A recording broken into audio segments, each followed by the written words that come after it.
Welcome to public சேவை. வணக்கம் நண்பர்களே. தமிழ்நாடு அரசு மூலியமாக கிராம ஊராட்சி செயலாளர் வேலைக்காக விண்ணப்பங்கள் வெளியிட்டிருக்காங்க. உங்களுடைய குவாலிஃபிகேஷன் மினிமம் 10th படிச்சிருக்கீங்க அப்படின்னா அப்ளை பண்ணிக்கலாம். பணியிடங்கள் 1450 மென்ஷன் பண்ணியிருக்காங்க. தேர்வு இல்லை, நேர்காணல் மட்டும் வச்சு செலக்ட் பண்ண போறதா மென்ஷன் பண்ணியிருக்காங்க. இந்த ஜாபுக்காக யாரெல்லாம் அப்ளை பண்ணலாம், ஆன்லைன் மூலம் விண்ணப்பிக்கிறது எப்படி அப்படிங்கிற முழுமையான இன்ஃபர்மேஷன் இந்த வீடியோ மூலமா பார்க்கலாம். அபிஷியல் வெப்சைட் tnt.tn.gov.in அப்படின்ற சர்ச் பண்ணுங்க. டைரக்ட் லிங்க் டிஸ்கிரிப்ஷன்ல கொடுத்துருக்கேன். நீங்க டச் பண்ணீங்கன்னா இந்த பேஜஸ்க்கு வந்துருவீங்க.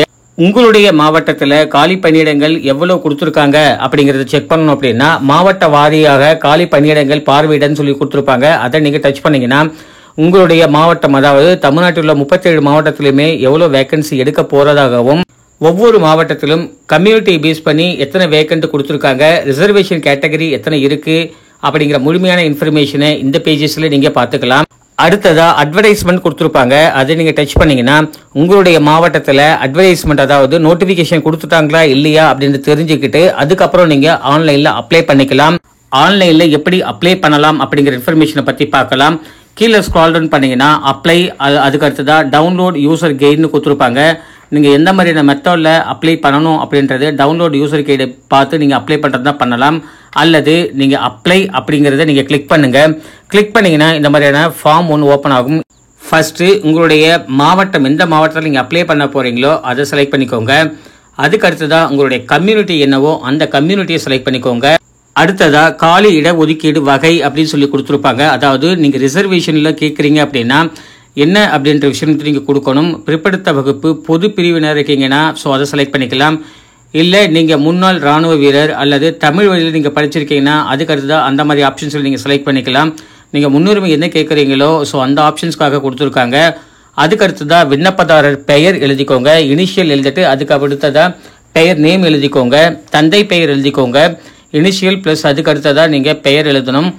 கொரோனா காலத்தில் நீங்கள் 10ஆம் வகுப்பு தேர்ச்சி பெற்றிருக்கலாம் அப்படின்னு சொல்லி கேட்டிருக்காங்க. நீங்கள் கோவிட்ல வந்துட்டு நீங்கள் பாஸ் ஆகிருக்கீங்க அப்படின்னா எஸ்ன்னு கொடுங்க, இல்லை அப்படின்னா நோன் கொடுத்துக்கோங்க. கல்வி அமைப்புன்னு சொல்லி கேட்டிருக்காங்க. நீங்கள் ஸ்டேட் போர்டில் படிச்சிருக்கீங்களா, சிபிஎஸ்சியில் படிச்சிருக்கீங்களா, இல்லை மெட்ரிகுலேஷன் ஸ்கூல் அந்த மாதிரி படிச்சிருக்கீங்கன்னா என்ன ஆப்ஷன்ஸோ அப்படி நீங்கள் செலக்ட் பண்ணணும். 10ஆம் வகுப்பு தேர்ச்சி பெற்ற ஆண்டு மற்றும் மாதங்கள் கேட்டிருக்காங்க. நீங்கள் 10th மார்க் ஷீட்டில் பார்த்தீங்கன்னா நீங்கள் எந்த வருஷம் வந்து பாஸ் ஆனீங்க, எந்த மாதம் பாஸ் ஆனீங்கன்னு கொடுத்துருப்பாங்க. அதை நீங்கள் செலக்ட் பண்ணணும். அட்டாச்மெண்ட்டாக பார்த்தீங்கன்னா உங்களுடைய 10ஆம் வகுப்பு மதிப்பெண் சான்றிதழை நீங்கள் பதிவேற்றம் செய்ய வேண்டும். அதுக்கு அடுத்ததாக உங்களுடைய SSLC மதிப்பெண் அட்டவணை சான்றிதழில் பதிவு எண் கொடுத்துருப்பாங்க. நீங்கள் கரெக்டாக அதை டைப் பண்ணுங்க. உங்களுடைய கம்யூனிட்டி என்ன அப்படின்றத கேட்டிருக்காங்க, அதை செலக்ட் பண்ணிக்கணும். மதம் கேட்டிருக்காங்க, உட்பிரிவு, அதை நீங்கள் செலக்ட் பண்ணிக்கணும். முன்னாள் ராணுவ வீரரா, ஆம்னா எஸ்ன்னு கொடுங்க, இல்லைன்னா நோன் கொடுத்துக்கோங்க. ஆதரவற்ற விதவையா இருக்கீங்கன்னா எஸ்ஆர் நோன் கேட்டிருக்காங்க. மாற்றுத்திறனாளியா இருக்கீங்க அப்படின்னா எஸ்ஆர் நோன் கேட்டிருக்காங்க. நீங்கள் எஸ்னா எஸ்ன்னு கொடுங்க, இல்லைன்னா நோன் கொடுத்துக்கோங்க. உங்களுடைய ஃபேமிலி கார்டு, அதாவது ரேஷன் கார்டு கேட்டிருக்காங்க, அந்த நம்பரை டைப் பண்ணிக்கோங்க. அடுத்ததா பிறந்த தேதி கேட்டிருக்காங்க. பிறந்த தேதி உங்களுடைய என்னவோ அதை செலக்ட் பண்ணிக்கோங்க.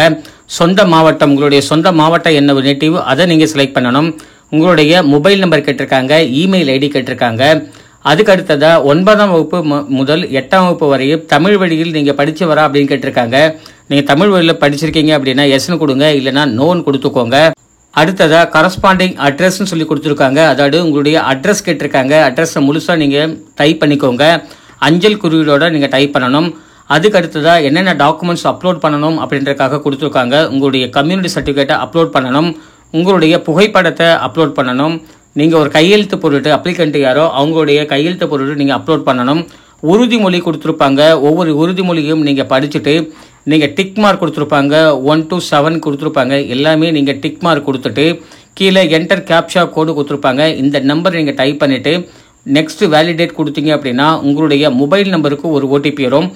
மொபைல் நம்பருக்கு வந்திருக்கிற ஓடிபியை நீங்கள் டைப் பண்ணிவிட்டு என்டர் கேப்ஷா கோடு கொடுத்துருப்பாங்க. அதை கொடுத்துட்டு வெரிஃபை ஓடிபி அப்படின்றத நீங்கள் கிளிக் பண்ணணும்.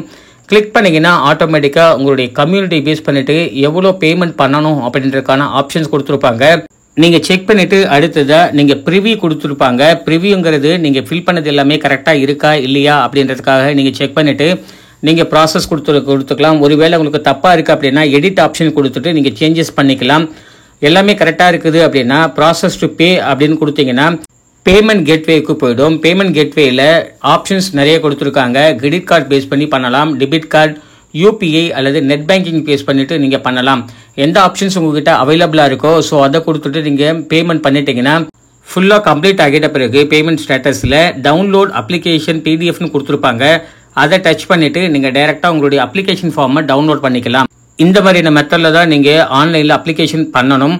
வேறு ஏதாவது உங்களுக்கு தகவல் இருக்குது அப்படின்னா கமெண்ட்டில் கேளுங்க. கண்டிப்பாக நம்ம சேர்ந்து உங்களுக்கு ஹெல்ப் பண்ணுறோம். தேங்க்யூ ஃபார் வாட்சிங்.